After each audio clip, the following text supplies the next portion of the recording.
Aleluia, Senhor, te damos graças, Senhor, pela tua presença aqui nessa manhã.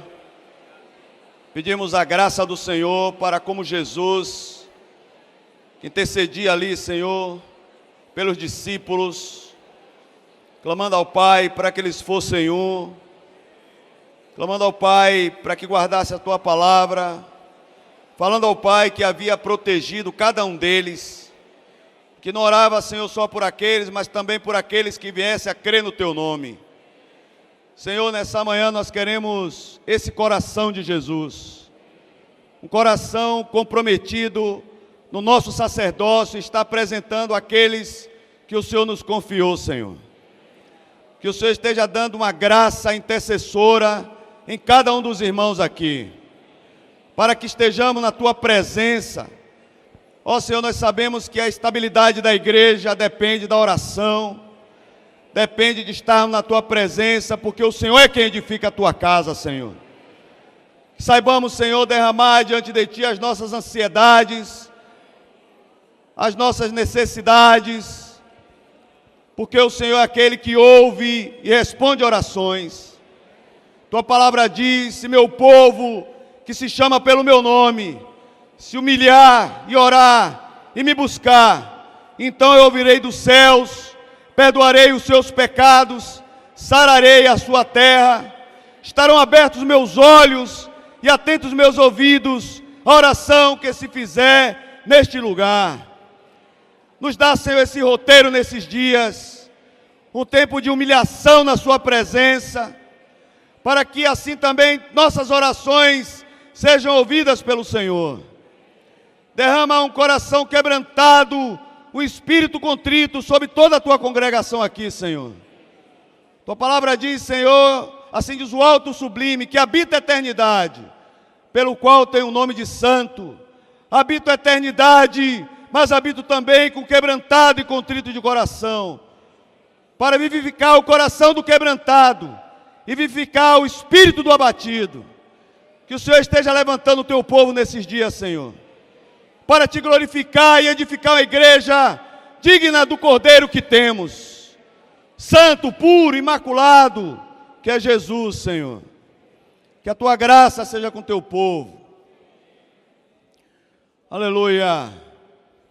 Amados, queria ler dois textos aqui do Velho Testamento, que está no livro de Êxodo, Êxodo 25, 9 e Êxodo 25, 40.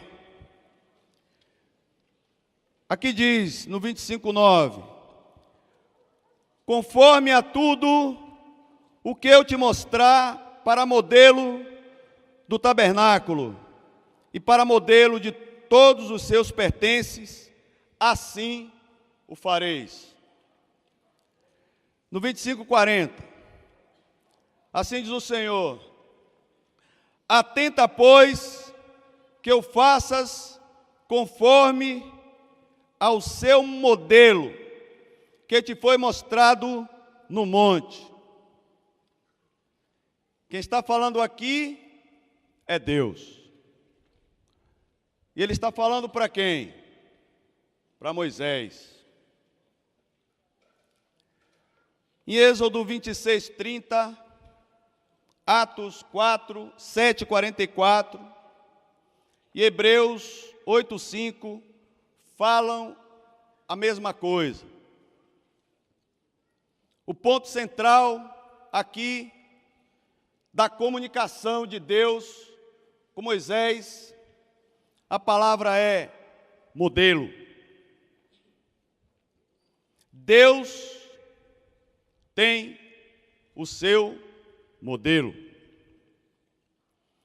E Deus ali com Moisés, numa situação difícil, um povo que saía cheio de marcas do Egito, longe do Deus vivo, Moisés teria que apacentar aquele povo e apresentar aquele Deus que lhe apareceu numa sarça que ardia. Era o povo de Deus, os hebreus. E o Senhor queria purificar a mente daquele povo, de quem era ele. E o nosso Deus é um Deus de ordem. E ele não poderia jamais, do Egito ou da experiência de Moisés, subtrair algum tipo de elemento para estabelecer um modelo. Ele tinha o seu modelo. E ele é redundante com Moisés, que ele fala aqui, só no livro de Êxodo, em 3 versículos: faça de acordo com o modelo que eu te mostrei no monte, de conformidade, da mesma forma, da mesma maneira. Com quem Deus falava? Quem era Moisés? Amado, Moisés era um homem que foi formado na casa de Faraó, de um imperador. Certamente um homem culto, de uma cultura egípcia, que até hoje cientistas buscam explicar as pirâmides e a matemática dos egípcios. Ali não estava qualquer um, estava um homem cheio de conhecimento, de habilidades, bem formado, mas também um homem quebrantado. Mas nem assim Deus quis a opinião de Moisés. Por quê? Deus tem o modelo dele. Deus não precisa da nossa opinião. Amém? Deus não pergunta nada a Moisés. Veja bem, nós estamos falando aqui sobre a realidade de Moisés com o povo de Deus no Velho Testamento. Como nós podemos imaginar um pai que envia à terra um filho santo, puro, inocente, luz. Eu, quando olho para Jesus, eu me impressiono. Nunca pecou, sem culpa. Sua mente perfeita, sem má consciência, sem conflito. Um homem feliz. Diz que Deus derramou sobre Jesus óleo de alegria mais do que todos os seus companheiros, por causa da sua piedade. Alguém atraente, lindo. As crianças queriam estar com ele. Que homem, Jesus. Vamos dar uma salva de palmas a Jesus. Aleluia.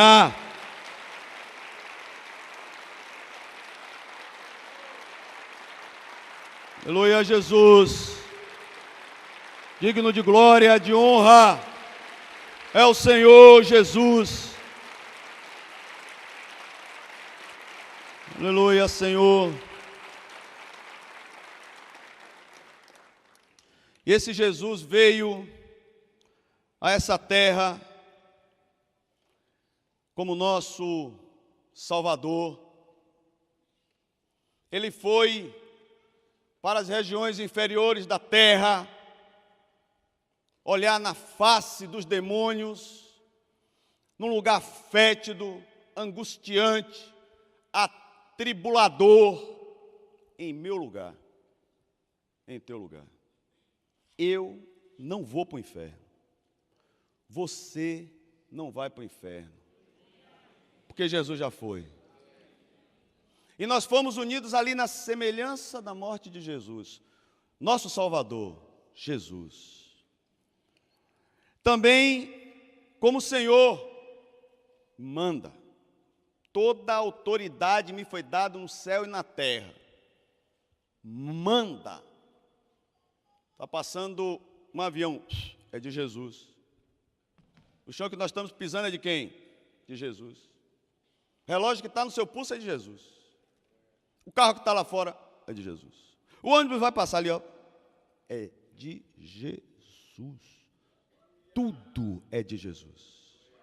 Ele é dono absoluto de todas as coisas. Jesus é o dono. Ele é o dono do tsunami. É o dono do trovão. Jesus manda. Jesus é o Senhor. Nosso Salvador, nosso Senhor. Mas Ele também é o nosso bom pastor. Aquele que nos conduz, que disse que estaria conosco todos os dias. No inglês diz que estaria conosco todos os momentos, até a consumação dos séculos. Ele vive no detalhe a nossa vida. Diz que para Ele, um dia é como 1000 anos. Imagine Valfredo que um dia como 1000 anos, então ele vive um dia como 1000 anos. É no detalhe, 1000 anos. Ele nos pastoreia para sermos semelhantes a Ele. Nosso Senhor, nosso Salvador, nosso bom pastor, mas também nosso advogado. Ele que pleiteia nossa causa perante o Pai. Nenhum de nós poderíamos estar como Ele está perante o Pai. A palavra do Senhor fala em 2 Timóteo 4 que Ele é a luz inacessível. Luz. Deus é luz. Quem de nós poderia estar diante das labaredas eternas? Pergunta o profeta Isaías. Jesus está lá, puro, santo, digno, diante de Deus Pai, intercedendo por uma raça, que é a sua igreja, que é você, que sou eu. Ele é o Senhor, Salvador, bom pastor, advogado. Mas, amados, não podemos esquecer que Ele também é o arquiteto e fundador da sua igreja. Amém? Não podemos deixar de vê-lo assim, como um arquiteto, um engenheiro, um mestre de obra, um bom carpinteiro da sua obra. Ele que desenha a obra dele, como Ele quer. Amém? Será que ele precisa de ajuda? Jesus, espera aí que eu tenho uma boa ideia aqui para te ajudar a desenhar a sua obra. Ele necessita disso? Não. Vamos abrir a Bíblia em Mateus 16, 18. Aleluia. Mateus 16, 18. Também eu te digo que tu és Pedro, e sobre esta pedra edificarei a minha igreja. E as portas do inferno não prevalecerão contra ela. Amém? Ele disse que Ele edificaria a sua igreja. Jesus é quem edifica. Amém, amados? Aqui ele falava com Pedro. E eu te digo que tu és pedrinha, Pedro.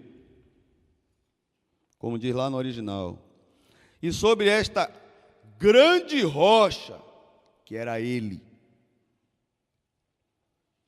edificarei a minha igreja. Ele que é a grande rocha. E as portas do inferno não prevalecerão contra ela. Uma casa, amados, quando ela vai ser construída, a pessoa tem que fazer um desenho. Fazer o desenho de como ele quer a casa. Aí vai botar a fundação, né? Vai cavar o buraco, os alicerces. Depois que ele faz os alicerces, ele vai levantar as paredes da casa. Depois ele vem e coloca uma laje, um telhado, reboca, né? Depois coloca a janela, portas, janelas. E assim constrói-se uma casa. E Jesus disse: eu vou construir minha casa. E como é que Jesus construiu a casa dele? Vamos pensar aqui. Quem viu Jesus construindo essa casa? Quem viveu com ele? Os apóstolos. Amém? E como os apóstolos cooperaram depois da subida do Senhor para a construção dessa casa? Como é que foi? Vamos ver lá em Efésios 4. Efésios 4, 11 e 12. E ele mesmo concedeu uns para, outros para, e outros para, com vistas ao correto ordenamento do santo, para a edificação do corpo de Cristo. E ele mesmo concedeu uns para apóstolos, profetas, evangelistas, pastores e mestres, com vistas ao correto ordenamento dos santos, para o desempenho do seu serviço, para a edificação do corpo de Cristo. Nós podemos chamar apóstolos, profetas, evangelistas, pastores e mestres de um tipo de serviço, ministério específico na casa de Jesus. Então ele separou 12 homens e disse: olha, vocês serão os meus 12 apóstolos. Um traiu, né? Mas botou outro no lugar, foram 12. Então primeiro ele separou alguns homens. Também depois separou mais homens. Tinham 70 numa missão que ele envia para serem batedores, irem antes, na sua frente. Depois ele iria visitando as cidades circunvizinhas. Então Jesus separou homens com ministérios e serviços específicos. Agora, para que Jesus separou esses homens? Para que foi? Para levar os santos a desempenharem o seu serviço. Amém? Então, os santos têm que desempenhar um serviço. Isso implica em dizer que cada santo tem um serviço. Amém? É o que nós chamamos de serviço dos santos. E qual é o serviço dos santos? Perguntando.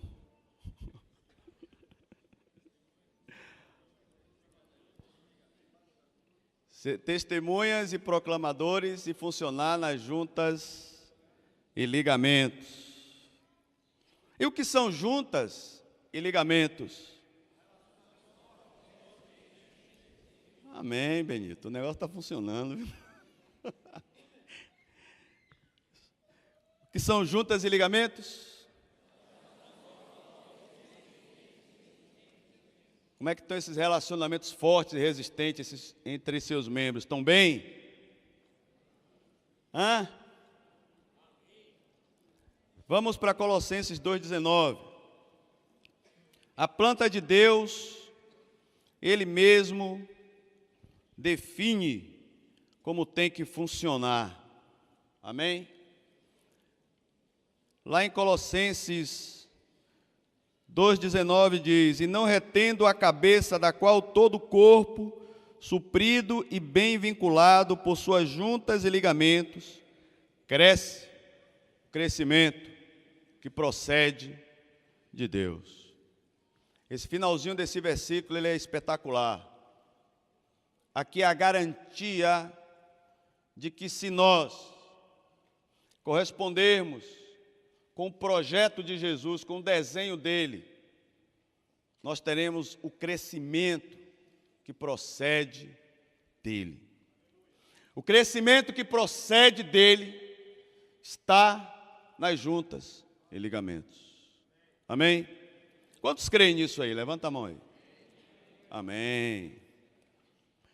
Agora diz, não retendo a cabeça.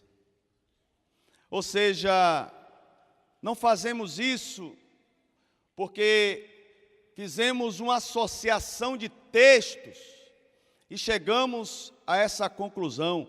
Não é. Não fazemos isso porque um dia Ivan veio, pregou, Marcos e Mário vieram, pregaram, nós demos continuidade, por isso achamos que é uma ideia mirabolante, maravilhosa. Não é. Fazemos isso porque nós não queremos reter a cabeça. Porque nós não queremos colocar a nossa cabeça, mas nós queremos corresponder com a mente de Jesus. Amém? Nós não podemos reter a cabeça, inventar uma estrutura e pedir, Jesus, entre nela. Podemos? Quem sugere? Quem manda? Jesus.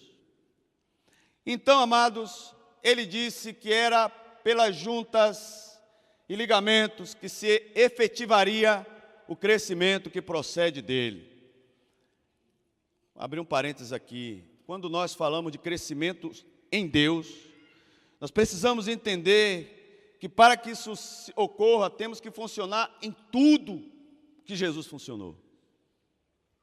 Ir para a rua, pregar o evangelho, estar com a multidão e com os discípulos, curar, estar na casa do discípulo como ele teve na casa da sogra de Pedro. Ele curou porque ele estava lá, na casa do seu discípulo. Temos que fazer exatamente como ele fez. Amém? Temos que nos compadecer daqueles que são ovelhas, que não têm pastor, e dar-lhes direção, amar. Imagine uma pessoa que tem compaixão. Ele olhou aquela multidão como ovelha que não tinha pastor, então passou a ensiná-las. Temos que ensinar os discípulos, temos que ensinar os irmãos, temos que fazer tudo de conformidade com o cabeça. Não podemos reter o cabeça. O que significa não reter o cabeça? Quando estiverem 2 ou 3 reunidos em meu nome, ali eu estarei. O que é não reter o cabeça? É você atender a finalidade pelo qual você foi unido nesse relacionamento. A minha identidade no meu companheirismo não pode ser o Flamengo. Nem poderia, né, Sérgio? Se depender de Sérgio. Não pode ser o rugby. Quem joga rugby? Não pode ser os meninos aí que estão chegando jogar gude ou computador. A nossa identidade tem que ser fortalecida em não retermos o cabeça e trazer Cristo para os nossos relacionamentos. Amém? Nós não nos conhecemos porque encontramos identidade social um com o outro, não. Nós nos relacionamos porque conhecemos Cristo. Vamos ser coerentes. Vamos trazer Cristo para dentro dos nossos relacionamentos. Poderia, em poucas palavras, dizer, vamos trazer a manifestação dele em todo o tempo em que estivermos juntos. Quando Cristo, que é a nossa vida, se manifestar, também seremos manifestos com Ele em glória. Vamos trazer a glória. O que é a glória? Glória é presença de Deus. Vamos trazer a manifestação de Cristo para dentro dos nossos relacionamentos. Esse texto está em Colossenses 3, 4. E no 4:4 fala sobre a manifestação de Cristo. Não podemos reter o cabeça. Amém? Só, amados, que as juntas e ligamentos, elas são definidas por dois caminhos. Falamos dos ministérios específicos aqui. Temos o discipulado, que é o pai, são vocês, né, espirituais, que cuidam dos filhinhos espirituais. E temos o companheirismo, que são as relações entre iguais. E daí, esse negócio de companheirismo, você tirou de onde? E esse negócio de discipulado, você tirou de onde? Se quiser nunca mais esquecer o texto sobre discipulado, pegue lá. 3 patinhos na lagoa, 2 Timóteo 2:2. O cursinho pré-vestibular é assim, né? Dá a pista para o cara nunca mais esquecer. 2 Timóteo 2:2. Que da minha parte ouvistes, através de muitas testemunhas, isto mesmo, transmite a homens fiéis e também idôneos, para estes transmitirem a outros. Discipulado. Mas o discipulado está bem para aí como estão vocês. Vocês são da melhor qualidade. Discipuladores espetaculares. Amém? Vocês não dizem amém? Digam amém. A gente tem que sair dessa síndrome que falta muita coisa. Não, a igreja está andando. Estamos, quantos anos aí, cuidando de gente, gastando sua casa, abrindo sua despensa, recebendo lá. Vocês são dignos de honra da parte do Senhor. Amém? Mas, desde que eu pisei os pés aqui nessa congregação, há muitos anos atrás, eu entendi que a nossa tradição era de começar uma planta bem estruturada para a glória de Jesus. Era de ter um corpo bem harmonizado, funcionando, sem fazer barulho assim, ó. Já viu o motor de carro, como está todo arrumadinho, ele fica assim, né? Agora, quando ele não está bem, ele não é assim? Aí tem que empurrar.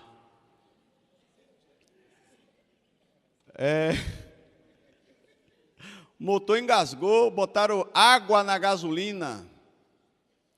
Vamos tirar essa água da gasolina hoje. Amém? Vamos falar aqui do Ministério de Companheirismo, Serviço. Em Mateus 10, vamos abrir a Bíblia em Mateus 10. Mateus versículo 10, capítulo 10. Tomara que...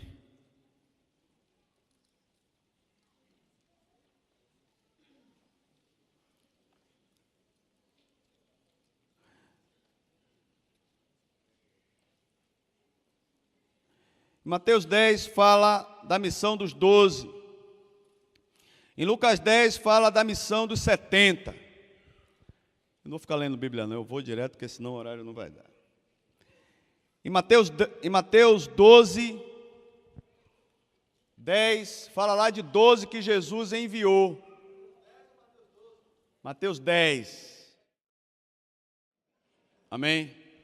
Foi de 2 em 2 ou não foi? Em Lucas 10 também o Senhor mandou de quantos? 2 em 2, no momento que ele envia os discípulos a irem à sua frente, onde ele via Satanás caindo como relâmpago, e ele diz: eis aí vos deu autoridade para pisar em todo o poder do maligno. Em Mateus 21, 1, Jesus envia seus discípulos Quando se aproximaram de Jerusalém e chegaram a Betfagé, ao Monte das Oliveiras, enviou Jesus 2 discípulos, dizendo-lhes: ide à aldeia que está aí diante de vós, e logo achareis presa uma jumenta, com ela um jumentinho. Para pegar uma jumenta, a estratégia de Jesus era que fossem 2. Amém. Marcos 6:7.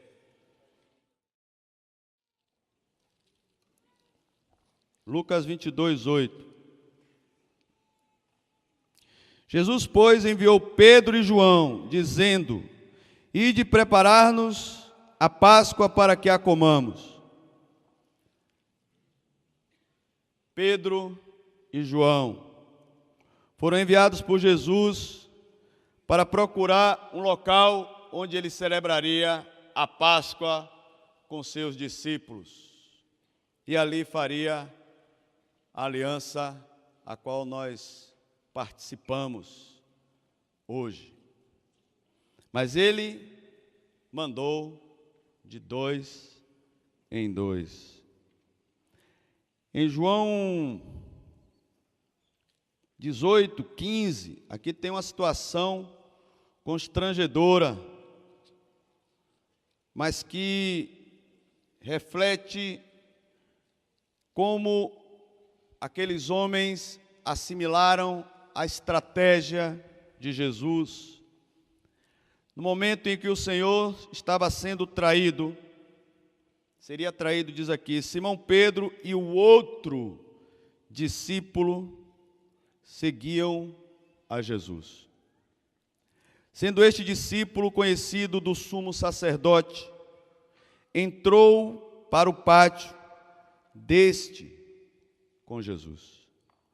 No momento em que Pedro negou o Senhor Jesus por 3 vezes, ao lado dele estava João.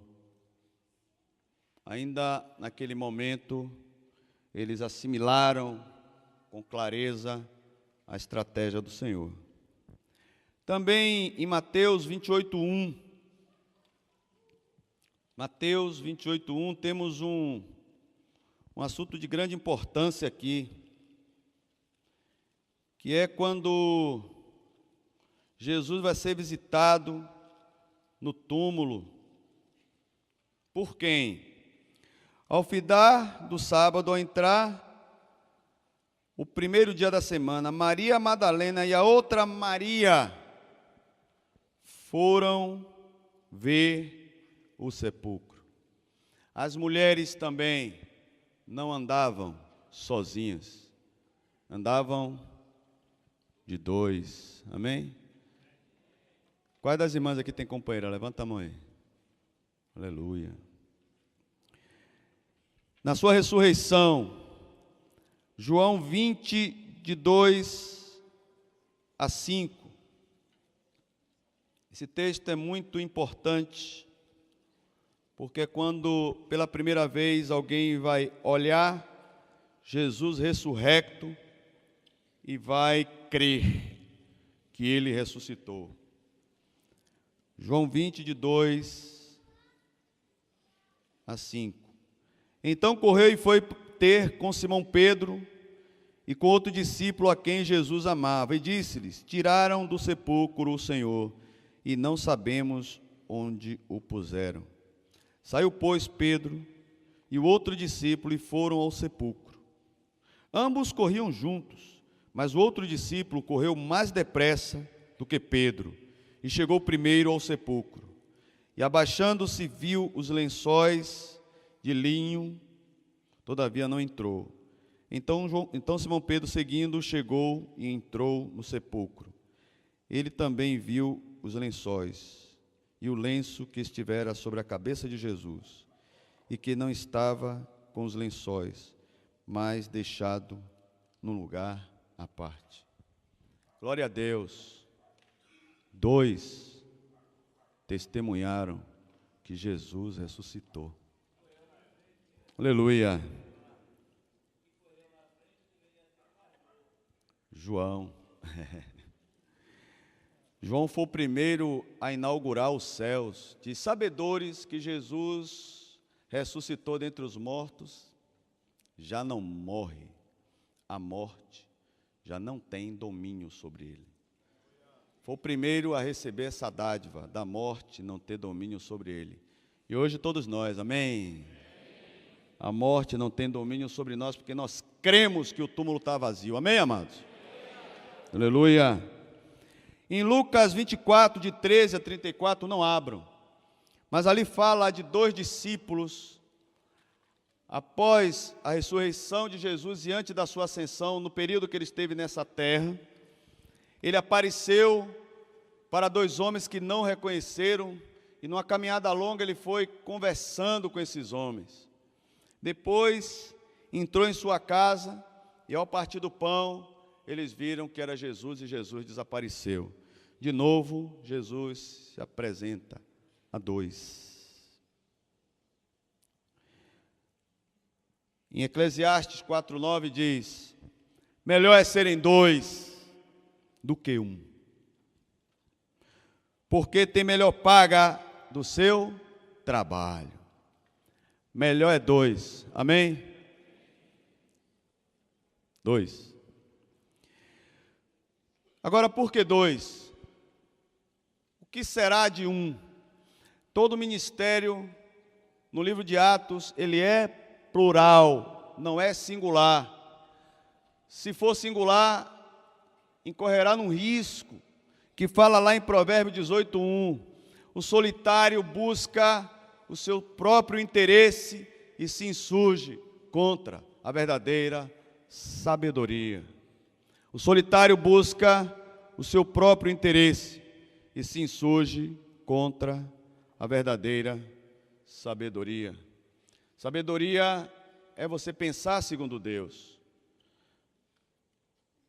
Uma definição de sabedoria: você pensa segundo Deus. Andar sozinho não é pensar segundo Deus, amém?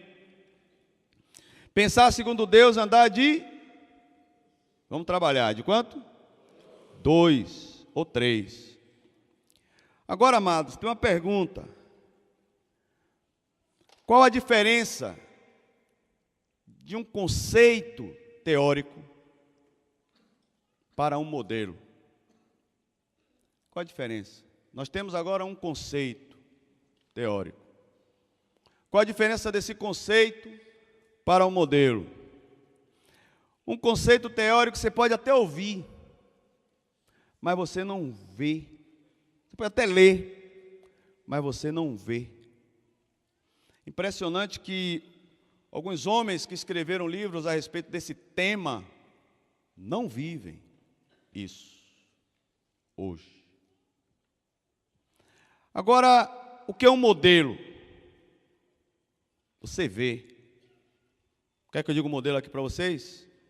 Marcos e Mário. Você vê. Está aí, meu irmão. Os homens há 30 e tantos anos andando juntos. Glória a Deus, amém?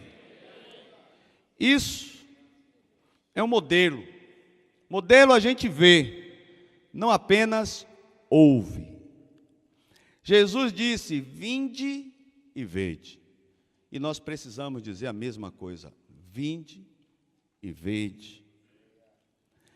E o que vemos hoje desse ministério entre nós? Como está aqui agora a igreja? Marcos, no último encontro de líderes, fez uma estatística com os líderes. E foi identificado o seguinte: por volta de 30% dos líderes não tinham companheiro.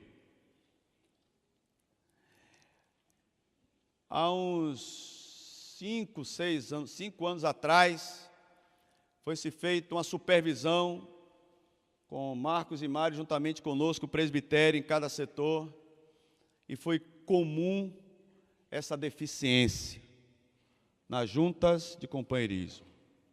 Alguns anos após, fizemos de novo outra supervisão e foi identificado novamente o problema de companheirismo. Foi-se feita agora, no final de semana passado, essa estatística entre os líderes, e foi se identificado novamente uma falha nessa área. A pergunta é, se com os líderes está acontecendo isso, como está os demais irmãos? Estão acompanhados?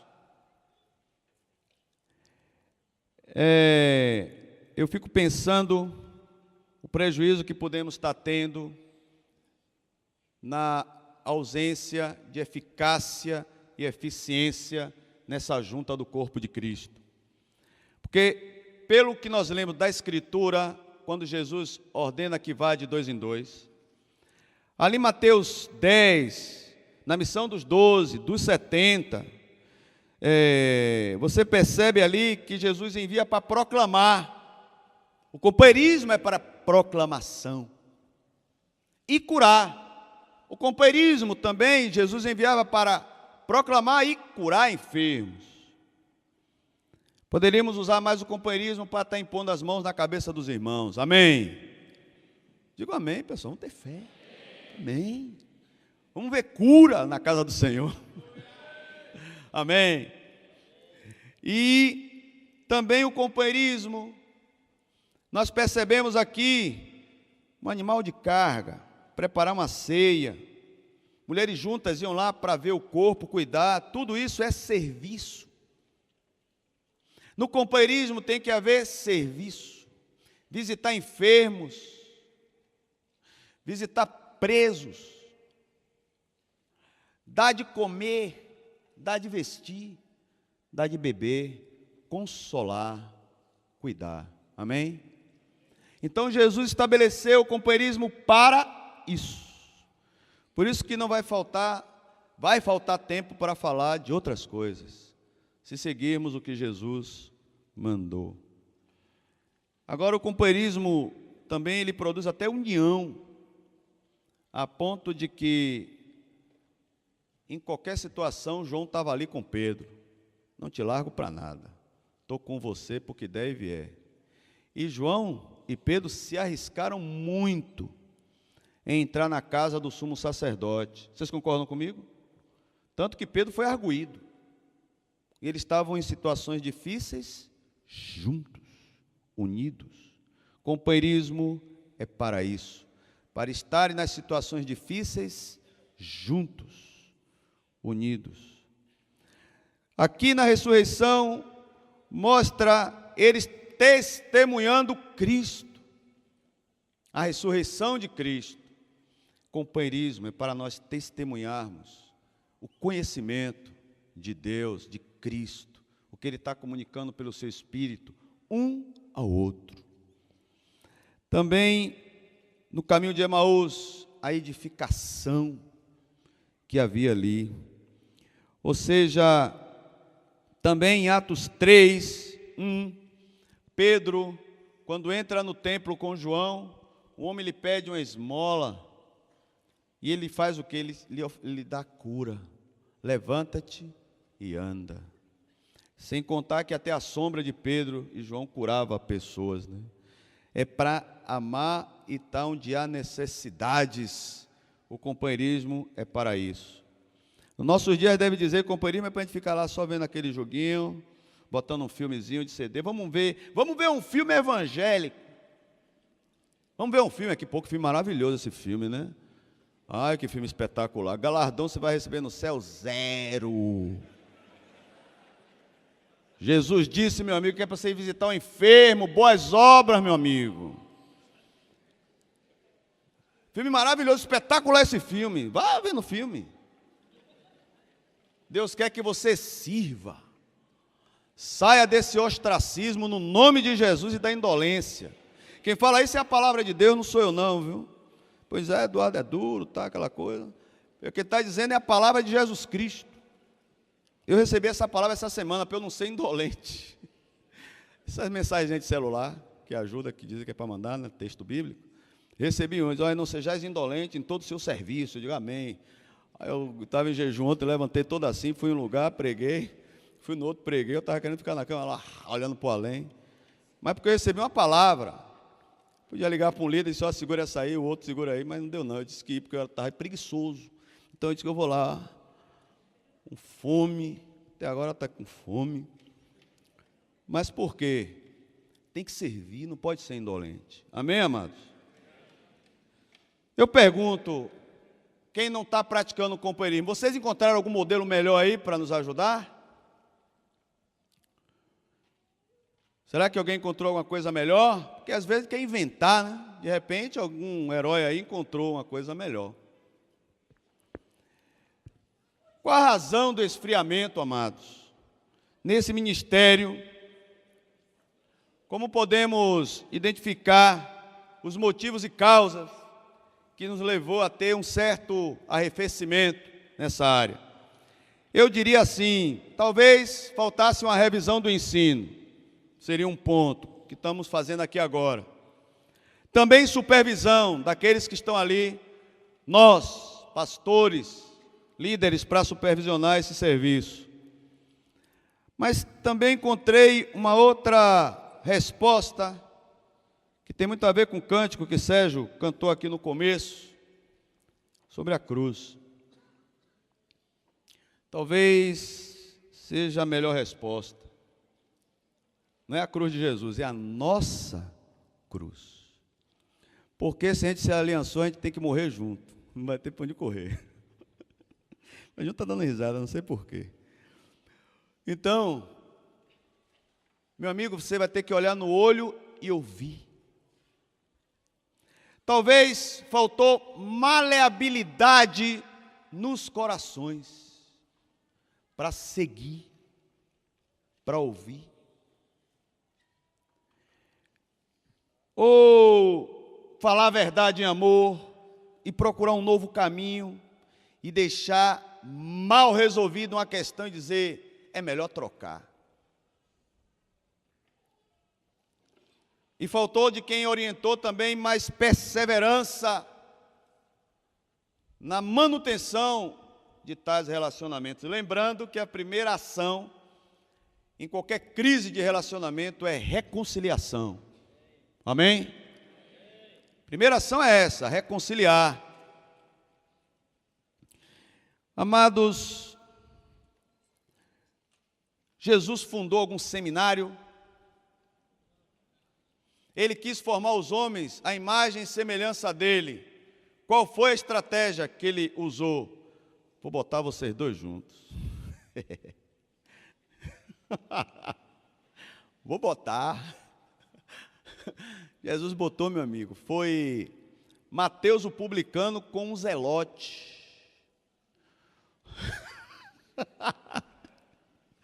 Vocês vão ficar igualzinho a mim.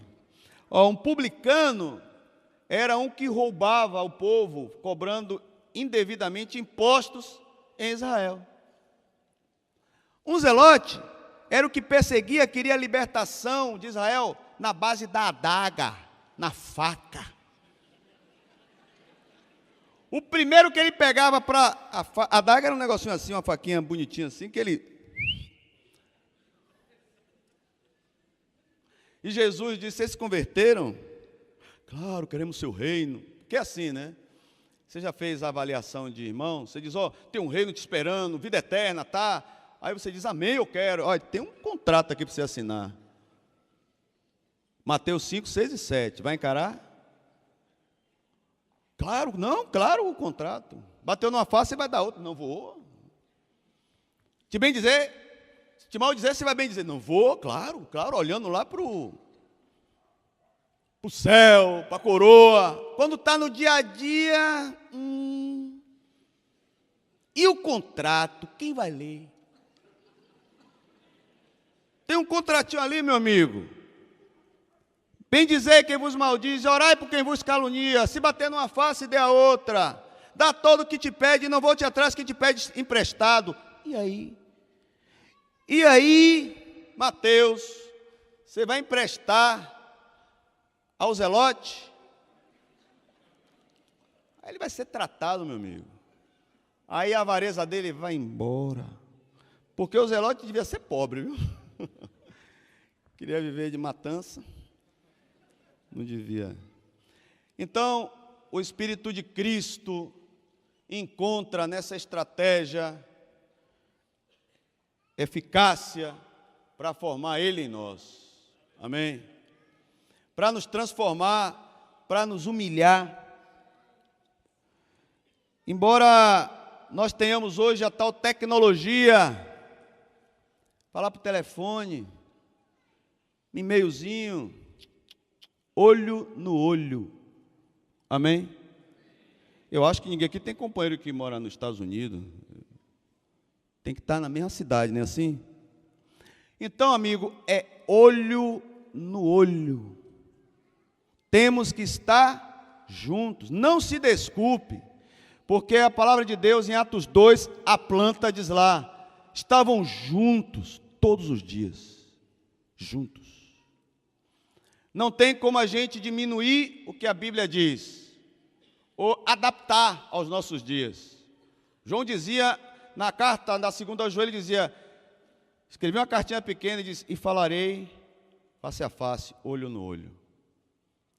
O maior elemento de comunicação não é o vocábulo, segundo os estudiosos, é o olhar. Aqui você comunica, olho no olho, está juntos, amém? Agora não é aquele olho embaçado que fica aparecendo ali no Skype não, viu, amados? É olho no olho mesmo. Porque, amados, ali nós podemos ser aperfeiçoados. Como? Cumprindo nessas juntas e ligamentos os chamados mandamentos recíprocos. O que significa o mandamento recíproco? Serve para as duas partes, para você e para outra parte. Vamos aqui? Alegrai-vos com os que se alegram, chorai com os que choram. Tende igual sentimento de uns para os outros. No lugar de serdes orgulhosos, condescendei com o que é humilde.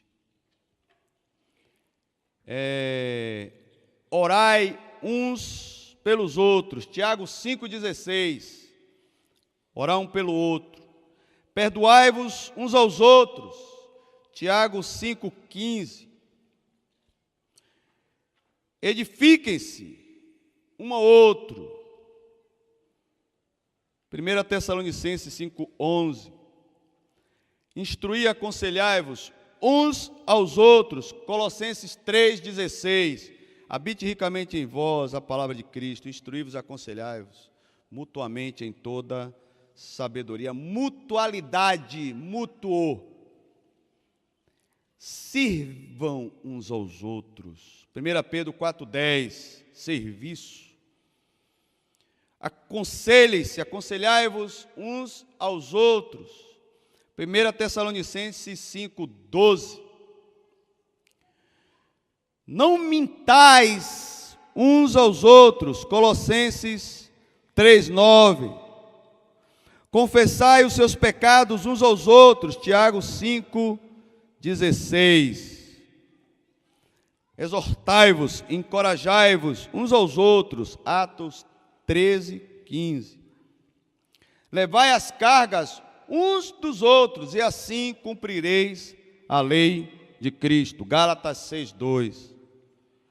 Hospedem uns aos outros. Gálatas 6,2 também. Sejam bondosos uns para com os outros. Efésios 4:32. Amem-se um ao outro. Romanos 12:10.